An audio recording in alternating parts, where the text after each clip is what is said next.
warahmatullahi wabarakatuh. Halo semuanya, perkenalkan kami dari kelompok 12 akan menampilkan hasil dari diskusi kami. Baiklah, sebelum itu saya akan memperkenalkan anggota-anggota dari kelompok 12. Yang pertama, saya sendiri yaitu Puja Maharani dengan NIM 2001824 dari Prodi Pendidikan Bahasa Inggris. Selanjutnya, Perkenalkan, nama saya Muhammad Fikri dari Prodi Pendidikan Teknik Mesin NIM 200670055. Perkenalkan, nama saya Munawaroh dengan NIM 2003-3144 dari Prodi Pendidikan Fisika.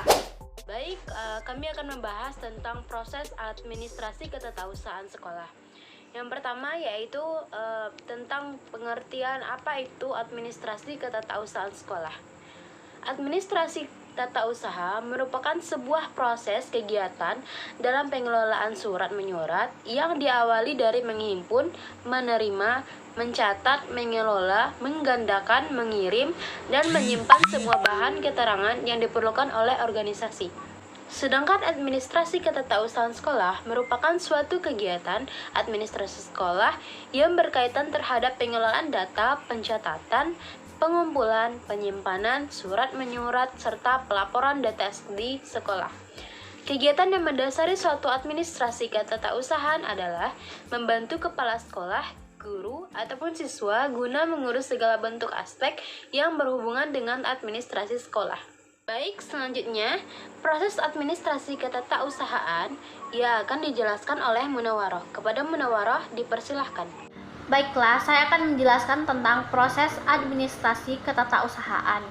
Yang pertama, ada pengelolaan surat.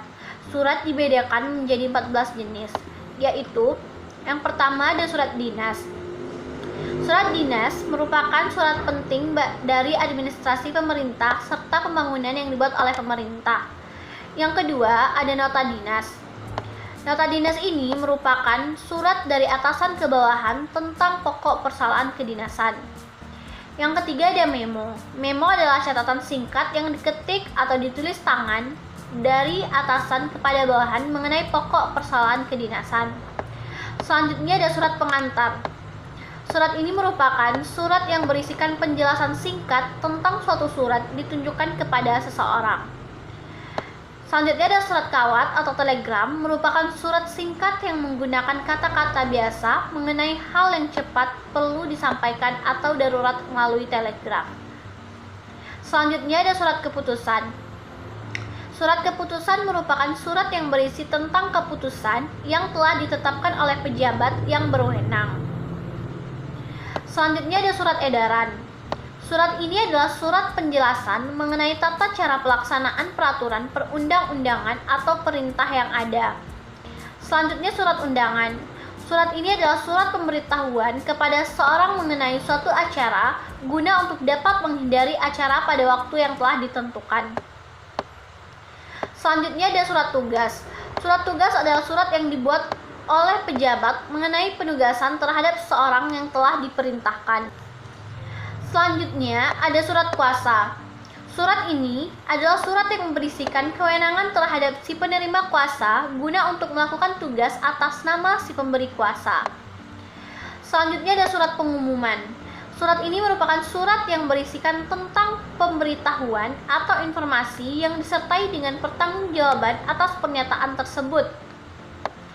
Selanjutnya surat pernyataan. Surat pernyataan adalah surat yang berisi kebenaran atas suatu hal yang disertai dengan pertanggungjawabannya. Selanjutnya ada surat keterangan, di mana surat ini berisi tentang keterangan guna agar tidak menimbulkan keraguan. Yang terakhir itu ada berita acara. Berita acara ini adalah surat yang berisi tentang laporan dari suatu kejadian. Yang kedua ada sifat dan derajat surat, yaitu terbagi atas surat sangat rahasia, surat rahasia, surat terbatas, surat biasa. Derajat surat terbagi atas 3. Yang pertama itu biasa, kedua itu segera, dan kilat. Selanjutnya ada alamat surat yang dicantumkan pada sampul surat serta kepala surat.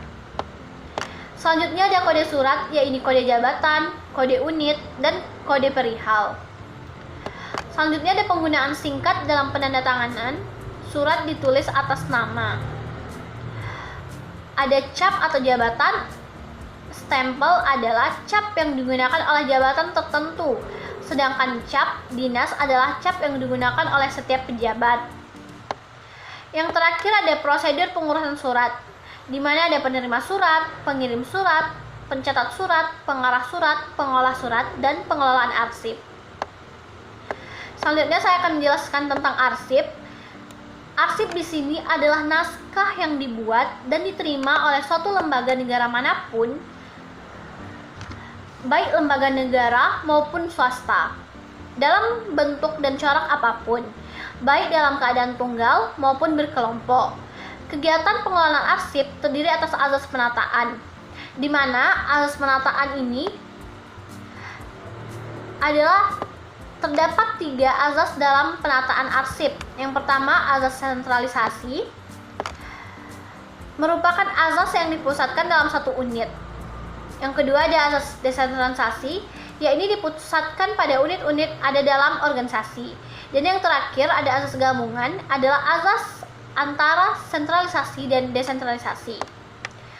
Ada sistem penataan arsip, yaitu berdasarkan masalah, berdasarkan tanggal, wilayah, abjad, dan nomor.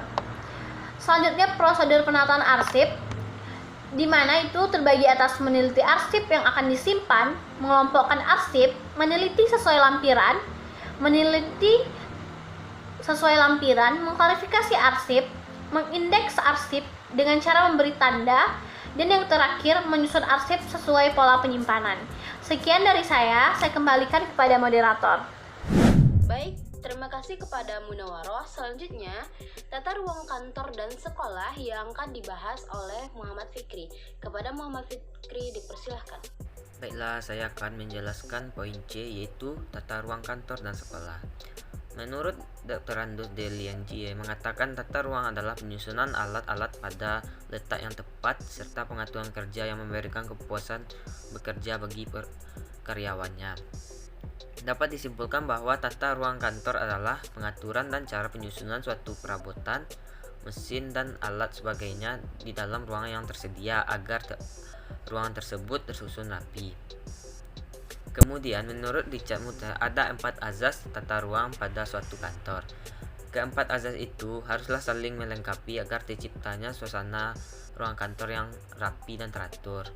Azas pertama itu azas jarak terpendek, merupakan perubahan tata ruang kantor yang berfungsi untuk menata letak meja dan menata jarak meja dengan meja yang lain agar lebih mudah berkomunikasi. Yang kedua yaitu azas rangkaian kerja. Azas ini merupakan penempatan para pegawai dan peralatan menurut pekerjaan mereka. Hal ini akan menjadikan pekerjaan lebih cepat selesai. Yang ketiga yaitu azas penggunaan segenap ruangan. Maksudnya adalah untuk mengetahui apakah ada ruangan yang masih kosong.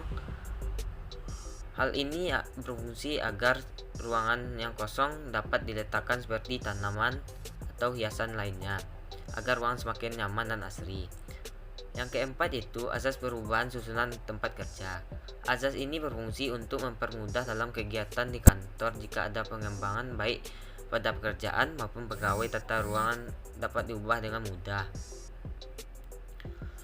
Azas tersebut akan tercipta dengan beberapa konsep tata ruang kantor. Secara garis besar ada 4 konsep tata ruang kantor menurut para ahli, yaitu konsep tata ruang kantor tertutup yaitu private office, merupakan tata ruang kantor yang penempatan kantornya dengan cara dipisah yang dibagi ke dalam ruang-ruang kerja atau ruang yang terpisah oleh tembok atau penyekat. Yang kedua itu konsep tata ruang kantor terbuka atau open plan office, yaitu merupakan tata ruang kantor yang ruangan ditempati oleh beberapa pegawai pekerjaan yang sama dan terurut.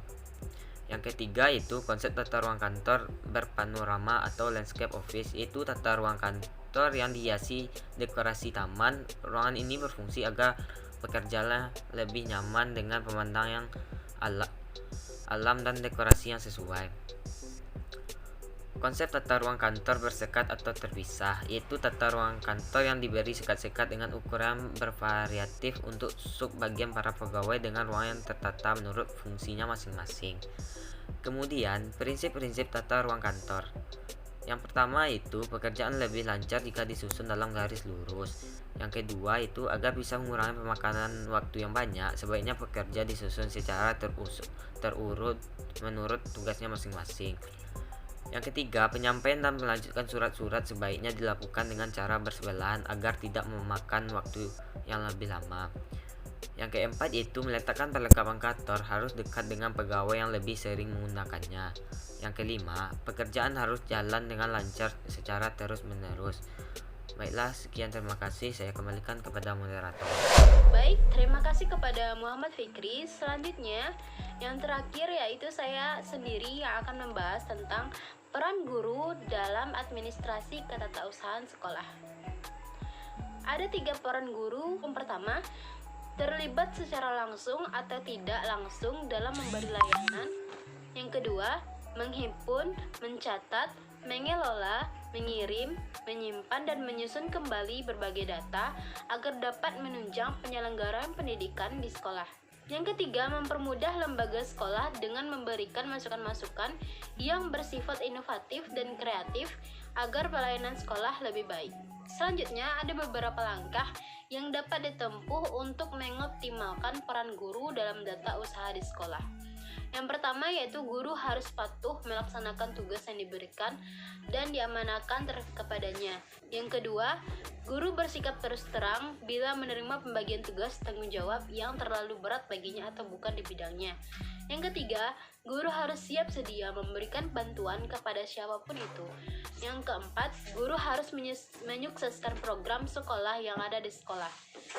Yang kelima, guru harus mampu mengajak teman-teman sepekerjaan untuk ikut bersama-sama melaksanakan tata usaha di sekolah. Dan yang terakhir ialah guru harus bertanggung jawab dalam keseluruhan tata usaha sekolah yang diperintahkan oleh penanggung jawab tertingginya, yang merupakan kepala sekolah.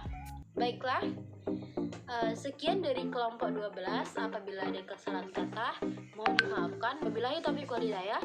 Wassalamualaikum warahmatullahi wabarakatuh.